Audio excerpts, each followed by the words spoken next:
اللہ جل جلالہ و تم برہانہ و اعظم شانہ کی حمد و ثنا کے بعد اس کے پیارے حبیب امام الانبیاء سرکار دو عالم صلی اللہ علیہ وآلہ وسلم کی بارگاہ اقدس میں ہدیہ درود و سلام کے بعد میں نے آپ کے سامنے سورہ آل عمران چوتھے سپارے کی آیت کریمہ 104 تلاوت کرنے کا شرف حاصل کیا۔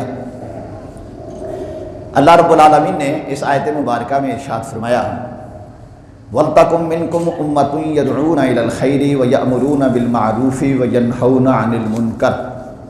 اللہ نے ارشاد فرمایا تم میں ایک ایسا گروہ ہونا چاہیے کہ جو نیکیوں کی طرف لوگوں کو بلائے اور برائیوں سے روکے، اور ارشاد فرمایا وَأُولَٰئِكَ هُمُ الْمُفْلِحُونَ، یہی لوگ مراد کو پہنچنے والے ہیں، کامیاب لوگ یہی ہیں جو دوسروں کو اچھائیوں کا حکم دیتے ہیں اور برائیوں سے روکتے ہیں۔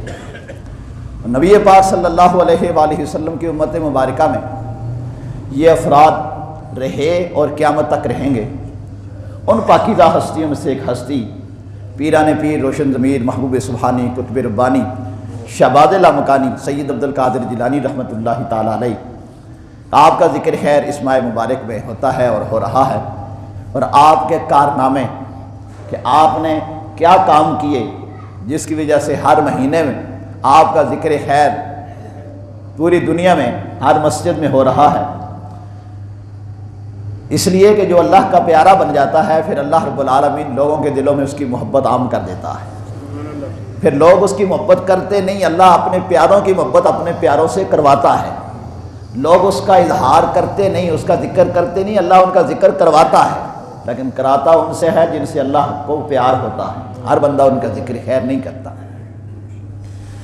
تو اللہ نے ارشاد فرمایا تم میں سے ایک ایسا گروہ ہونا چاہیے جو اچھائی کا حکم دے اور برائیوں سے منع کرے، وگرنہ ماحول معاشرے کا یہ حال ہو جاتا ہے اگر ایسا نہ ہو کہ اچھائیوں کا حکم دینے والا کوئی نہ ہو، یہ مسجدیں نہ ہوں، یہ خطیب نہ ہوں، اسی طرح بعض و نصیحت کا سلسلہ نہ ہو، تو ماحول معاشرے کا حال کیا ہو۔ رسول پاک صلی اللہ علیہ وآلہ وسلم نے ایک مثال دے کر سمجھایا کہ چند افراد کشتی میں سفر کر رہے ہوں اور کشتی کے دو حصے ہوں، دو پارٹ ہوں، ایک نیچے والا اور ایک اوپر والا۔ اب نیچے والے اوپر والوں کے پاس جائیں کہ آپ اوپر سے ڈول وغیرہ نیچے لٹکا کے ہمیں پانی نکال دیں، وہ ایک دن دو دن تو ایسا کرے، آخر کار وہ روک دیں گے، جناب آپ بار بار آ کے ہمیں تنگ کرتے ہیں، آئندہ ہمارے پاس نہ آنا پانی لینے کے لیے، ہم آپ کی کوئی مدد نہیں کر سکتے۔ اب نیچے والوں کو ظاہر ہے پانی کی تو ضرورت ہے، اوپر جانے والوں نے منع کر دیا، جناب آپ ہمارے طرف سے آپ نے آنا نہیں ہے۔ اب انہوں نے حل کیا سوچا، انہوں نے نیچے سے ہی کشتی کو سوراخ کرنا شروع کر دیا۔ اوپر والوں نے کہا بھائی کیا کر رہے ہو، یہ ہمیں پانی کی ضرورت ہے، آپ کے پاس سے گزرتے ہیں تو آپ تنگ ہوتے ہیں اور اپنے پاس سے آپ گزرنے بھی نہیں دیتے، ظاہر ہم نے پانی تو نکالنا، ہم نیچے سے ہی نکال لیتے۔ اب اگر وہ اوپر والے نیچے والوں کو روکیں گے نہیں تو حال کیا ہوگا، نیچے سے وہ پانی لینے کے لیے جو انہوں نے سوراخ کیا وہ پانی تو کشتی کے اندر آ جائے گا، اور جب پانی کشتی کے اندر آ گیا تو صرف نیچے والے ہی نہیں اوپر والے بھی ڈوب جائیں گے۔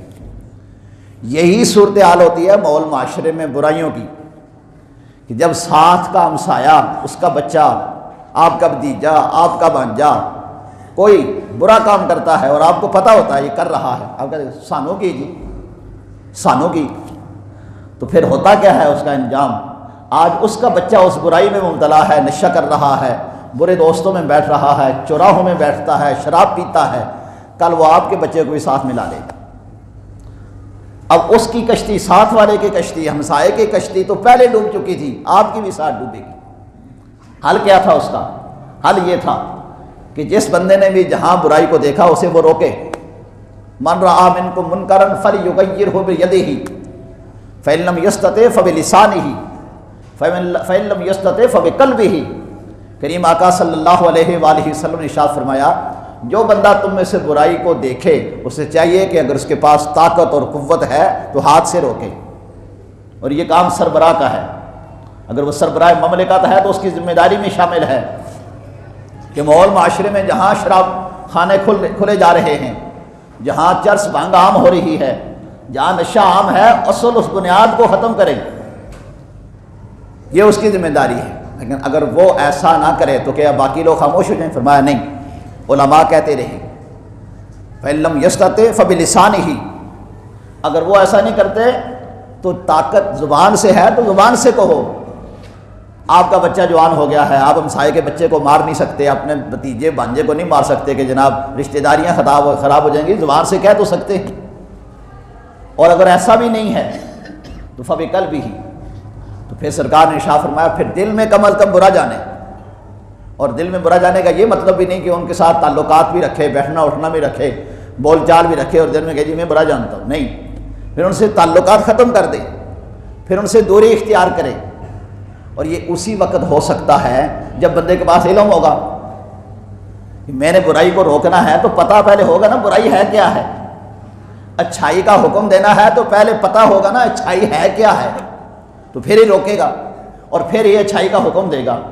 اس لیے اچھائی اور برائی کرنے سے پہلے علم حاصل کرنا ضروری. اس لیے علم کو سب سے زیادہ فضیلت دی گئی. اور رسول پاک صلی اللہ علیہ وآلہ وسلم نے ارشاد فرمایا طلب العلم فریضۃ علی کل مسلم و مسلمۃ، ہر مسلمان مرد و عورت پر علم حاصل کرنا ضروری ہے، فرض ہے. کتنا فرض ہے؟ جس کے ساتھ بندہ متعلق ہے اتنا علم اس کے لیے جاننا ضروری ہے. اگر کوئی بندہ کاروبار کے ساتھ منسلک ہے تو پھر کاروبار کے متعلق جتنے احکامات ہیں کہ جناب اس کے مال کے اوپر جب سال گزر جائے تو زکوٰۃ دینا لازم ہوگی. اگر وہ زمین کے ساتھ منسلک ہے تو زمین کی کتنی پیداوار ہوگی تو اس پہ عشر لازم ہوگا. یہ ساری چیزیں جاننا اس کے ذمہ لازم ہوگا. اگر وہ کسی کے ہاں محنت مزدوری کرتا ہے، وہ مزدور ہے، کسی کارخانے میں کام کرتا ہے، اب اس کے لیے یہ جاننا ضروری ہوگا کہ بھائی کتنے وقت سے کتنے وقت تک میں نے اس کے ساتھ معاہدہ کیا ہوا ہے، کتنا ٹائم مقرر ہے. اس ٹائم کے اندر یہ اپنی ذمہ داری نبھائے گا تو رزق حلال کمانے والا ہوگا. اور جس نے اسے مزدوری پہ رکھا ہے، اپنے کام پہ رکھا ہے، اس کی ذمہ داری ہے کہ وہ یہ جانے کہ اس کے ساتھ جو معاہدہ ہو چکا ہے وہ پورا کرنا ضروری ہے. تو کسی بھی چیز کے فرض کی ادائیگی سے پہلے علم حاصل کرنا ضروری ہوتا ہے. اس لیے اللہ کے جتنے ولی گزرے، سارے ولیوں کے حالات جب ہم پڑھتے ہیں تو سب میں ایک چیز مشترکہ ہے. وہ کیا؟ کہ وہ ولایت اور اعلیٰ مقام حاصل کرنے سے پہلے علم حاصل کرتے ہیں. اس لیے حضرت امام مالک رحمۃ اللہ تعالیٰ علیہ فرماتے ہیں جو علم کے بغیر دعویٰ کرے کہ میں ولی ہوں وہ ولی ہو ہی نہیں سکتا. اور اسی کا ترجمہ حضرت سلطان باؤ رحمۃ اللہ تعالیٰ نے اپنی زبان میں کیا، باج علم جو کرے فقیری کافر مرے دیوانہ ہو. علم کے بغیر بندہ شریعت پہ چل ہی نہیں سکتا. اور یہ بات یاد رکھیں، شریعت اور طریقت یہ آپس میں جدا نہیں. شریعت کا معنی ہوتا ہے راستہ اور طریقت کا معنی بھی راستہ ہے. یہ دونوں الفاظ آپس میں مترادف ہیں. شریعت سے بنا ہے شارع، آپ نے راستے میں دیکھا ہوگا لکھا ہوتا ہے یہ شارع عام نہیں. کیا مطلب؟ یعنی عام گزرگاہ نہیں. اور طریق کا معنی ہوتا ہے راستہ. آپ میں سے جن بندوں نے عمرہ یا حج کرنے کی سعادت حاصل کی ہے وہ جانتے ہیں وہاں بار بار کہتے ہیں حاجی طریق. کیا مطلب؟ حاجی راستہ چھوڑو. تو طریقت کا معنی ہے راستہ، شریعت کا معنی بھی ہے راستہ. کون سا راستہ؟ جو اللہ اور اس کے رسول تک پہنچائے، جو اللہ کی رضا حاصل کرنے تک پہنچائے، وہ راستہ شریعت کا ہے اور طریقت کا ہے. اور جو بندہ اس سے ہٹ کر کے ہے کہ میں پیر بن جاؤں، وہ پیر نہیں پیڑ بن سکتا ہے، پیر نہیں بن سکتا. بعض علموں جو کرے فقیری کافر مرے دیوانہ ہو. اس لیے اللہ کے جتنے ولی ہیں، حضرت داتا گنج بخش علی حجویری رحمۃ اللہ تعالیٰ علیہ، حضرت معین الدین چشتی اجمیری رحمۃ اللہ تعالیٰ علیہ، بابا فرید الدین گنج شکر رحمۃ اللہ تعالیٰ علیہ، یہ آپ کے قرب و جوار میں جو ہے. اور دور کے حضرت پیران پیر عبد القادر جیلانی رحمۃ اللہ تعالیٰ علیہ، سب نے سب سے پہلے کیا کیا؟ علم حاصل کیا. اور اس علم کو حاصل کرنے کے بعد پھر اللہ اور اس کے رسول کا نظام لوگوں میں نافذ کیا. اللہ اور اس کے رسول کے پیغامات لوگوں تک پہنچائے. اور اس علم حاصل کرنے میں جو انہیں دشواریاں پیش آئیں، جو انہیں مشکلات پیش آئیں، ان مشکلات کو برداشت کیا. چنانچہ پیران پیر عبد القادر جیلانی رحمۃ اللہ تعالیٰ علیہ کا ذکر خیر چل رہا تھا. میں نے گزشتہ جمعۃ المبارک کو یہاں تک بیان کیا تھا کہ آپ اپنے گھر سے چلے علم حاصل کرنے کے لیے، اور والدہ نے کہا بیٹے سچ بولنا ہے، سچ بولنا ہے. اور آپ نے والدہ کی اس نصیحت کو گرہ باندھ لی، پلے باندھ لیا. اور والدہ کی نصیحت کے اوپر عمل کرنے سے اللہ نے انعام کیا عطا فرمایا کہ وہ 70 ڈاکو جو کئی عرصے سے لوگوں کو لوٹ رہے تھے، آپ کے اس سچ گوئی کی وجہ سے، سچائی کی وجہ سے اللہ نے انہیں توبہ بھی عطا فرمائی، ولایت بھی عطا فرمائی۔ الصدق ینجی والکذب یہلک، سچائی نجات دیتی ہے اور جھوٹ انسان کو برباد کر دیتا ہے۔ اور پھر ان اللہ کے وہ 70 بندے وہ بھی آپ کے ساتھ چل پڑے، انہوں نے بھی علم حاصل کیا۔ آپ بغداد شریف میں تشریف لے گئے اور بغداد شریف میں جا کے آپ نے علم حاصل کیا۔ جب آپ بغداد شریف میں پہنچے تو پہلے وہاں کات سالی تھی، خوشحالی، آپ کے جانے سے اللہ نے خوشحالی عطا فرما دی۔ اللہ کے پیارے جہاں قدم رکھتے ہیں اللہ ان کے قدموں کی برکت سے رحمتیں عطا فرماتا ہے، برکتیں عطا فرماتا ہے۔ اور فرماتے ہیں ابتدائی دور ایسا بھی آیا کہ میں دریائے دجلہ کے کنارے جاتا تھا، کوئی جڑی بوٹیاں مل جائیں کھانے کے لیے، کوئی ہری بھری کوئی گھاس ہی مل جائے کھانے کے لیے، فرماتے ہیں مجھ سے پہلے لوگ وہاں پہنچے ہوتے تھے اور میں انہیں دیکھ کر پیچھے ہٹ جاتا تھا۔ یؤثرون علی انفسہم ولو کان بہم خصاصہ، اللہ نے اپنے نیک بندوں کی یہ خوبی بیان فرمائی کہ وہ دوسروں کو اپنے اوپر ترجیح دیتے ہیں، خود آگے بڑھنے کی کوشش نہیں کرتے، دوسروں کو آگے بڑھانے کی کوشش کرتے ہیں دنیاوی معاملات میں۔ تو آپ فرماتے ہیں میں اسی حالت میں واپس آ گیا اور بغداد شریف کی مسجد میں بیٹھا تھا، بھوک کی کیفیت آ رہی تھی، تو میں نے دیکھا مسجد کے کنارے میں کونے میں ایک بندہ آ گیا، کچھ کھا پی رہا ہے، اس نے مجھے دعوت دی، میں نے انکار کر دیا، انکار نہیں آپ کھائیں۔ اس نے پھر کہا، پھر اصرار کیا، فرماتے میں چلا گیا اس کے پاس۔ جب اس کے پاس چلا گیا تو اس نے مجھ سے پوچھا تم عبد القادر جیلانی کو جانتے ہو؟ حضور غوث پاک فرماتے ہیں مجھ سے اس آدمی نے، وہ جو کھا رہا تھا، اس نے پوچھا عبد القادر جیلانی کو جانتے ہو؟ کہا جی کون عبد القادر جیلانی؟ کہا وہ جیلان سے آئے ہیں، ان کے والد کا نام ابو صالح ہے اور یہاں پڑھنے کے لیے آئے ہیں، ان کی والدہ نے مجھے ان کے لیے کوئی خرچہ دیا تھا اور 3 دن ہو چکے ہیں میں تلاش کر رہا ہوں، مجھے مل نہیں رہے، تو اگر آپ کی ان سے ملاقات ہو تو مجھے ان تک پہنچا دیں۔ آپ نے فرمایا میں ہی عبد القادر جیلانی، لوگ مجھے ہی عبد القادر، میری ماں نے ہی میرا نام عبد القادر جیلانی رکھا ہے۔ اس نے کہا حضور مجھے معاف کر دینا، یہ جو میں اس کو کھانا کھا رہا ہوں یہ آپ کے پیسوں سے ہی ہے، میرے اپنا خرچہ ختم ہو چکا تھا، آپ کی والدہ نے جو دیا تھا اس سے میں کھا رہا ہوں۔ آپ نے فرمایا جب تک تم کھا رہے تھے اب تمہیں علم نہیں تھا، اب تم میرے مہمان ہو، اب میں آپ کا میزبان ہوں، اب آپ میرے پیسوں سے نہیں بلکہ میرے مہمان بن کے آپ کھا رہے ہیں۔ آپ نے وہ خرچہ لیا، کچھ اسے کھلایا اور کچھ باقی طلباء میں تقسیم فرمایا اور پھر علم حاصل کرنا شروع کر دیا۔ اور خاص طور پر میں اپنے طلباء کو یہ بات بتایا کرتا ہوں، علم کے ساتھ ساتھ ادب ہو تو پھر وہ علم فائدہ دیتا ہے۔ اگر علم تو پڑھ لیا ادب نہیں ہے تو اس علم کا کوئی فائدہ نہیں۔ آج ہمارے کالجوں میں تھوڑے بچے پڑھتے ہیں، یونیورسٹی میں تھوڑے پڑھتے ہیں، بڑے بڑے انجینئر بن جاتے ہیں، ڈاکٹر بن جاتے ہیں، لیکن ماں باپ کا ادب نہیں ہے۔ بڑا کچھ پڑھے ہونے کے باوجود ماں باپ کا ادب نہیں ہوتا، اپنے اساتذہ کا ادب نہیں ہوتا، اساتذہ کے پیچھے ہوٹیں کرتے ہیں، ان کی نقلیں اتارتے ہیں، ماں باپ کے مذاق اڑاتے ہیں، اس علم کا پھر فائدہ حاصل نہیں ہوتا۔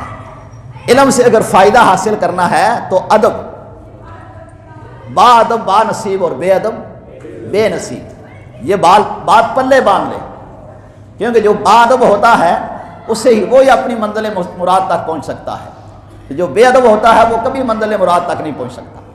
اسی لیے حضور علیہ السلام نے ارشاد فرمایا ادبنی ربی فاحسن تأدیبی، میرے رب نے مجھے ادب سکھایا۔ معلوم ہوا ادب یہ منزل مقصود تک پہنچنے کی پہلی سیڑھی ہے جو رب سکھا رہا ہے۔ اور ادب کی جمع آتی ہے آداب۔ آداب کا معنی ہوتا ہے ہر ایک کا لحاظ رکھنا، آتو کل ذی حق حقہ، ہر حقدار کو اس کا حق دینا۔ اگر ہر حقدار کو اس کا حق دے رہے ہیں، بڑوں کو اس کا حق دے رہے ہیں، والد کو اس کا حق دے رہے ہیں، والدہ کو ان کا حق دے رہے ہیں، بڑے بھائی کو اس کا حق دے رہے ہیں، تو یہ ادب ہے۔ مسجد میں جائیں تو مسجد کے آداب، قرآن پڑھیں تو اس کے آداب، استاد کے سامنے جائیں تو استاد کے آداب، ماں باپ کے سامنے جائیں تو ان کے آداب۔ اور جو بندہ بے ادب ہوتا ہے کبھی منزل مقصود تک نہیں پہنچ سکتا۔ حضرت داتا گنج بخش علی حجویری رحمۃ اللہ تعالیٰ علیہ کشف المحجوب میں لکھتے ہیں کہ اللہ کے ایک ولی حضرت سفیان رحمۃ اللہ تعالیٰ علیہ، آپ کو اپنے زمانے میں پتہ چلا کہ فلاں علاقے میں کوئی اللہ کا ولی ہے، تو گھر سے نکلے، بلکہ داتا صاحب اپنا ہی لکھتے ہیں، کہتے ہیں ہم گھر سے نکلے، چلے اس اللہ کے ولی کی زیارت کر کے آئیں، دیکھ کے آئیں۔ تو جب ہم وہاں پہنچے ان کے گلی محلے میں تو پتہ چلا کہ جناب بزرگ مسجد میں تشریف لے گئے. ہم بھی فوراً مسجد میں گئے. تو جب مسجد میں وہ داخل ہونے لگے تو انہوں نے اپنا بایاں پاؤں پہلے مسجد میں رکھ دیا، حالانکہ مسجد میں داخل ہوتے ہوئے پہلے دایاں پاؤں رکھنا چاہیے. کون سا پاؤں رکھنا چاہیے؟ دایاں. سجا جنہوں کہتے ہیں پنجابی میں، سجا پیر پہلے مسجد میں رکھے. وہ دعا پڑھے اللہم افتح لی ابواب رحمتک، اے اللہ میرے لیے اپنی رحمتوں کے دروازے کھول دے. یہ ادب ہے مسجد کا. مسجد کے یہ آداب ہیں. مسجد میں آئیں تو خاموشی سے بیٹھ جائیں. جو بندے ذکر اذکار میں مشغول ہیں انہیں سلام نہ کریں، یہ بھی مسجد کا آداب ہے، کیونکہ وہ اللہ کے ذکر میں مشغول ہیں. وہ وعظ و نصیحت سن رہے ہیں یا سنا رہے ہیں. قرآن پڑھنے والا ہے، وہ قرآن کی تلاوت کر رہا ہے، اسے سلام نہ کریں. بعض بندوں کو دیکھا ہے جناب ایک سلام کر رہا ہوتا ہے، قرآن پڑھ رہا ہوتا ہے، دوسری جگہ ہاتھ ملاتے ہیں. یہ آداب کے خلاف ہے. بہرحال داتا گنج بخش علی حجویری رحمۃ اللہ تعالی علیہ فرماتے ہیں، بات ادب کی چلنے کے لیے تو آپ کو مسجد کے آداب بتا رہا ہوں. فرماتے ہیں میں نے جس بندے کے بارے پوچھا تھا بڑا اللہ کا ولی ہے، بڑا نیک ہے، تو اس کی زیارت کے لیے پہنچے تو وہ جناب مسجد میں داخل ہوئے تو پہلے بایاں پاؤں مسجد میں رکھا، حالانکہ رکھنا کون تھا چاہیے؟ دایاں. ماشاءاللہ آپ جاگ رہے ہیں اور غور سے سن رہے ہیں، اور سننا چاہیے. ہم بھی 8 دن آپ کے لیے تیاری کر کے آتے ہیں اور آپ بھی ماشاءاللہ اپنا گھر بار چھوڑ کے آتے ہیں، تو یہ باتیں سن کے یاد رکھیں، آگے جا کے بتایا کریں. حضرت داتا گنج بخش علی حجویری رحمۃ اللہ تعالی فرماتے ہیں میں انہیں قدموں واپس آ گیا. میں نے اس سے بات بھی نہ کی، اس سے ملاقات بھی نہ کی، اور میں نے اپنے ساتھیوں سے کہا جسے رب کے گھر میں داخل ہونے کا ادب نہیں ہے وہ اللہ کا ولی کیسے ہو سکتا ہے؟ گویا بتایا یہ کہ اللہ کا ولی باادب ہوتا ہے، وہ مسجد کے آداب کا خیال رکھتا ہے، وہ اللہ کے قرآن کے آداب کا خیال رکھتا ہے، وہ علماء کے ادب کا خیال رکھتا ہے، اپنے ماں باپ کے ادب و احترام کرتا ہے. اگر ماں باپ کا بھی ادب ہے، مسجد کا بھی ادب ہے، قرآن کا بھی ادب ہے، وہ اللہ کا ولی نہیں بن سکتا. پیران پیر عبد القادر جیلانی رحمۃ اللہ تعالیٰ علیہ گھر سے گئے تھے تو والدہ کو یہ کہہ کے گئے تھے یا امتی اذهب الى بغداد لازور الصالحین واتعلم. میں بغداد اس لیے جا رہا ہوں کہ میں اللہ کے نیک بندوں کی زیارت کروں گا اور علم حاصل کروں گا، کیونکہ یک زمانہ صحبت با اولیاء بہتر 100 سالہ اطاعت برعا، کہ جو ایک لمحہ کے لیے اللہ کے ولی کی زیارت کرتا ہے اس کی 100 سالہ عبادت سے یہ اس کے لیے زیادہ بہتر ہوتا ہے. جو اللہ کے ولی کی زیارت اس لیے کرتا ہے کہ یہ اللہ کا پیارا ہے. حضرت غوث پاک رضی اللہ تعالیٰ عنہ بغداد شریف پہنچ گئے، وہاں علم حاصل کر رہے تھے. دوران طالب علمی آپ کو کسی نے بتایا کہ فلاں علاقے میں کہ اللہ کا ولی آیا ہے، ایک عالم دین آئے ہیں، چلو ان کی تقریر بھی سنتے ہیں اور ان کی زیارت بھی کرتے ہیں. آپ کے ساتھ 2 ساتھی جو آپ کے 2 طالب علم کلاس فیلو تھے وہ بھی ساتھ ہو گئے. ایک کا نام ابن سقا تھا اور دوسرا کا نام عبداللہ تیمی تھا، یہ بھی ساتھ ہو گئے. ابن سقا نے کہا میں دیکھوں گا، میں اس بندے کا امتحان لوں گا جس کے پاس جا رہے ہیں، اس کے پاس کتنا علم ہے، میں دیکھوں گا میرے سوال کا جواب دے سکتا ہے کہ نہیں دے سکتا. اور دوسرے نے کہا کہ میں امتحان تو نہیں لوں گا، ویسے دیکھوں گا کہ اس کے پاس علم بھی ہے کہ نہیں ہے. اور عبد القادر جیلانی رحمۃ اللہ تعالیٰ نے فرمایا میں اس کا امتحان لینے کے لیے نہیں، میں تو اللہ کے ولی کی زیارت کرنے کے لیے جا رہا ہوں. بادب با نصیب اور بے ادب بے نصیب. اسی بات کو یاد نوجوانوں کو یاد کرانے کے لیے حضور نے ارشاد فرمایا انما الاعمال بالنیات، اعمال کے ثواب کا دار و مدار نیتوں پہ ہے. اللہ کے ولی کی بارگاہ میں جائیں، علماء کے بارگاہ میں جائیں تو یہ نیت لے کر جائیں ہم نے ان کی زیارت کرنی ہے، ان سے کوئی شرعی مسئلہ پوچھنا ہے، نہ یہ کہ ان کا امتحان لینا ہے.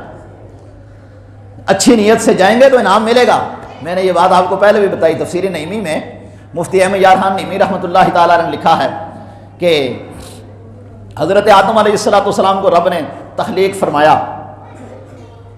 تو جنگل کے سارے درند چرند سارے جانور اکٹھے ہوئے. ان میں سے ہرن نے کہا میں ان کی زیارت کے لیے جا رہا ہوں، میں ان کی زیارت کے لیے جا رہا ہوں.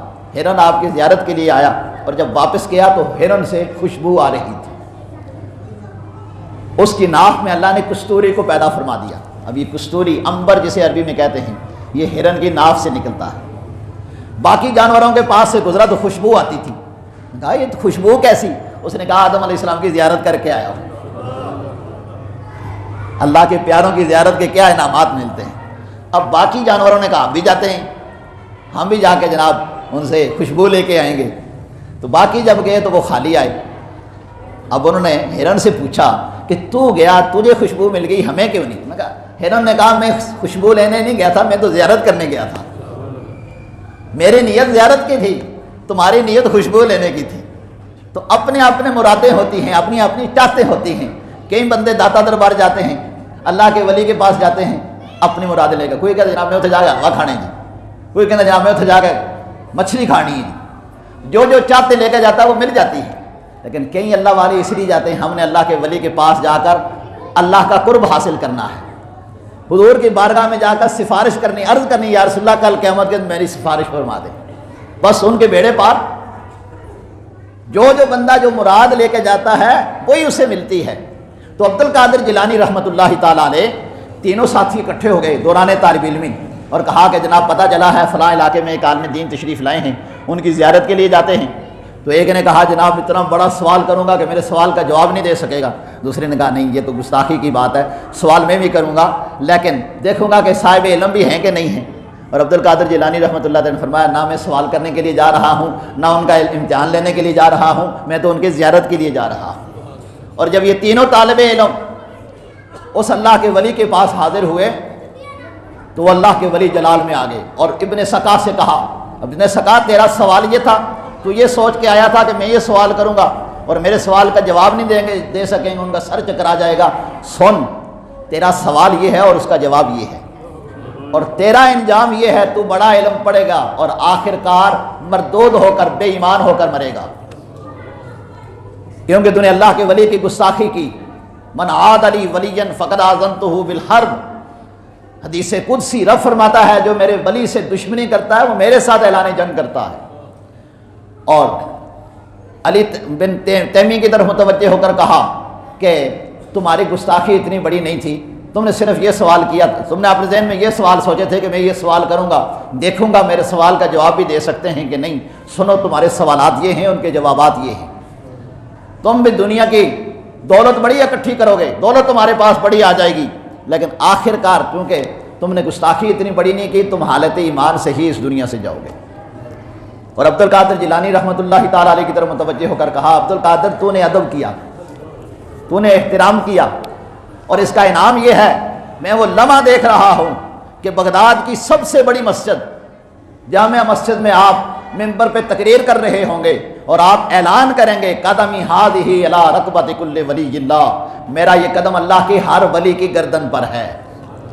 یہ دوران طالب علمی اس اللہ کے ولی نے بتا دیا. اور وہ لمحات گزرتے گئے. عبد القادر جیلانی رحمۃ اللہ تعالیٰ فرماتے میں بھی پڑھتا رہا, وہ میرے ساتھ والے ساتھی بھی پڑھتے رہے, پڑھ کے عالم بن گئے.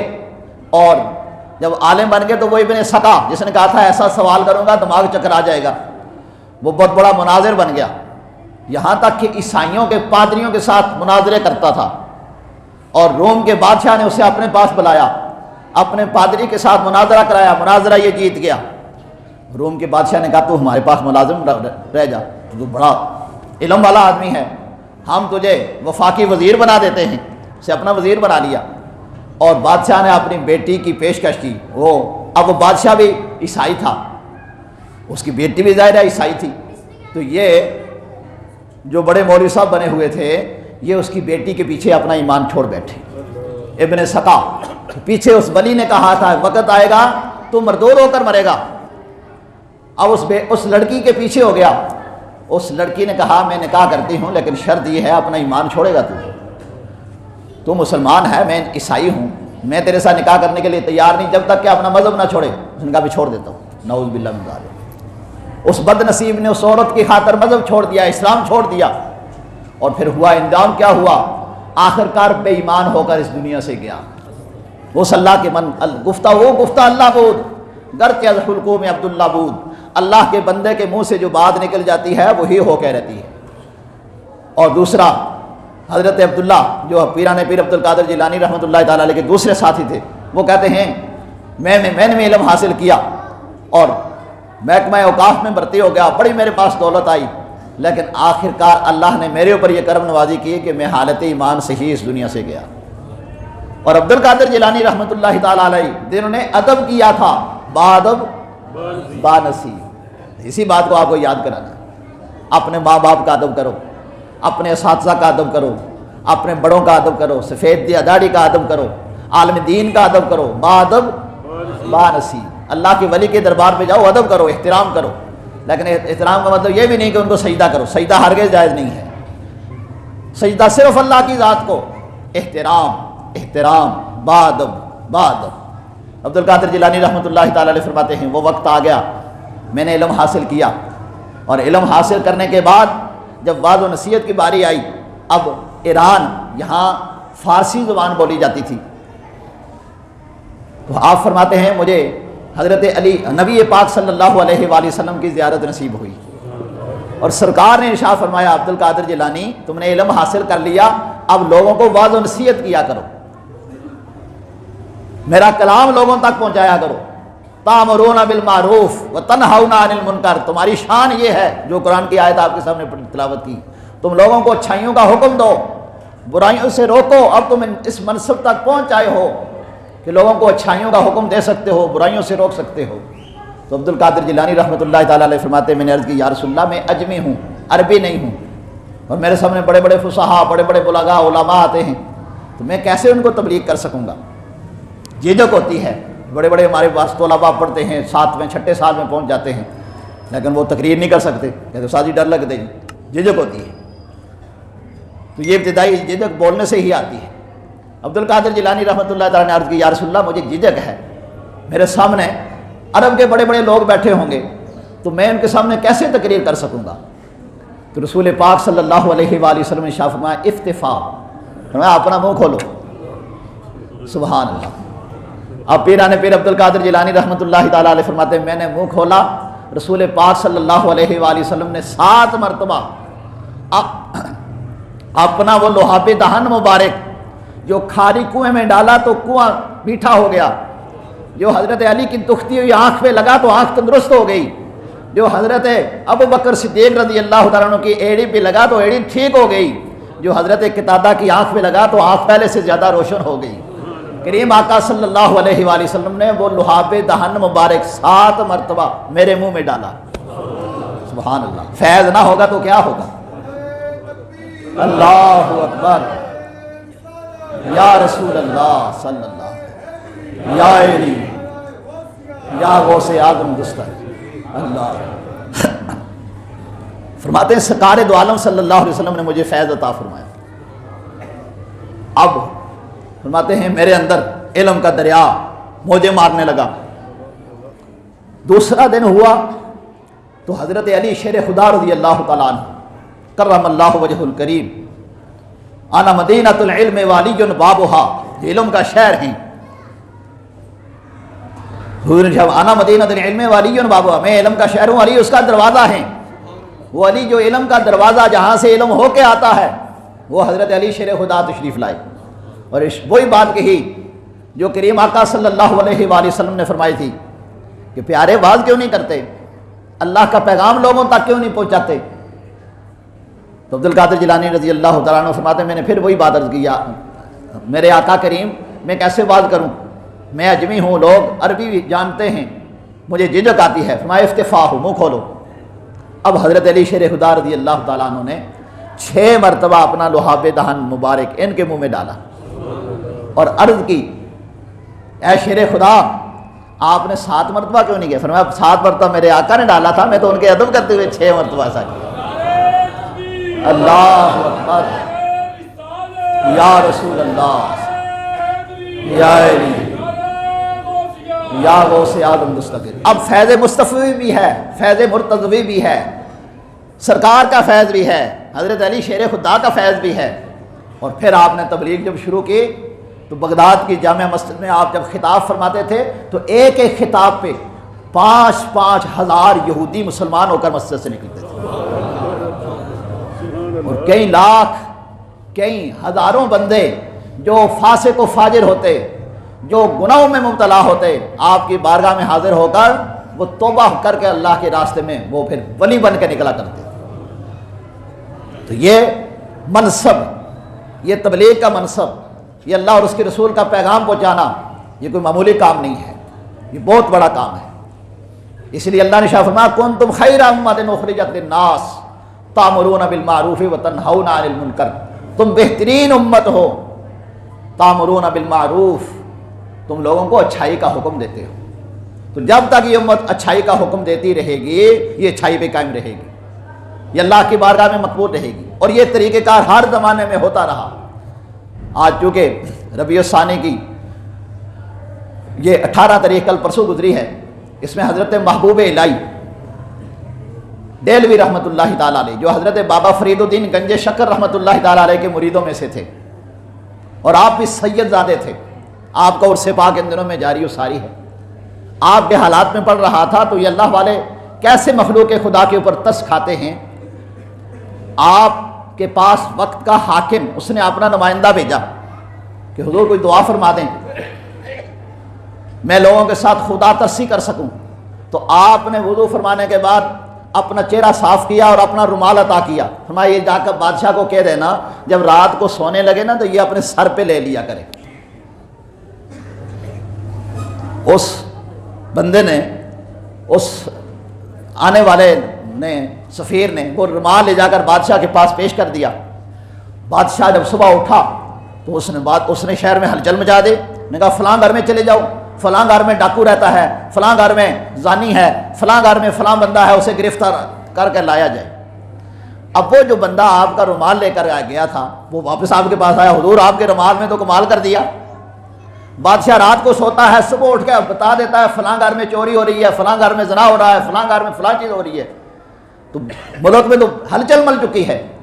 فرمایا ہم اللہ والے لوگوں کی پردہ پوشی کرتے ہیں اور تم بادشاہ کم ظرف ہوتے ہو، تم لوگوں کی پردہ دری کرتے ہو۔ میں نے رومال اس لیے تو نہیں دیا تھا تم لوگوں کی پردہ دری کرو، میں تو اس لیے رومال دیا تھا اس کے اوپر اپنا رومال لے کر تم سو، تمہیں پتہ چلے کہ کون مظلوم کہاں ہے، مظلوم کے ساتھ کہاں کہاں ظلم ہو رہا ہے، تاکہ تم اس کی طرفداری کر سکو، اس کو حق دلا دے سکو۔ اس لیے تو نہیں دیا تھا کہ تم لوگوں کے اوپر ظلم و زیادتیاں کرو۔ تو اللہ والے لوگوں کی پردہ داری رکھتے ہیں، اور ارشاد فرمایا واللہ فی عون العبد ما کان العبد فی عون اخیہ من ستر مسلما ستر اللہ فی الدنیا والآخرہ۔ اللہ اس وقت تک اپنے بندوں کے کام میں رہتا ہے جب تک بندہ کسی بندے کے کام میں رہتا ہے، اور جو بندہ کسی بندے کی پردہ پوشی کرتا ہے اللہ اس کی پردہ پوشی کرتا ہے۔ تو یہ اللہ والے بادشاہ اور حکام کو بھی اسی بات کی تبلیغ کرتے تھے کہ میرے کرامت کے ذریعے سے، میرے فیض کے ذریعے سے تم نے مخلوق خدا کے اوپر ترس کھانا ہے، حقدار کو اس کا حق دینا ہے، یہی اسلام کی تبلیغ ہے۔ اللہ رب العالمین ہمیں راہ حق پہ استقامت نصیب فرمائے۔ وآخر دعوانا ان الحمد للہ۔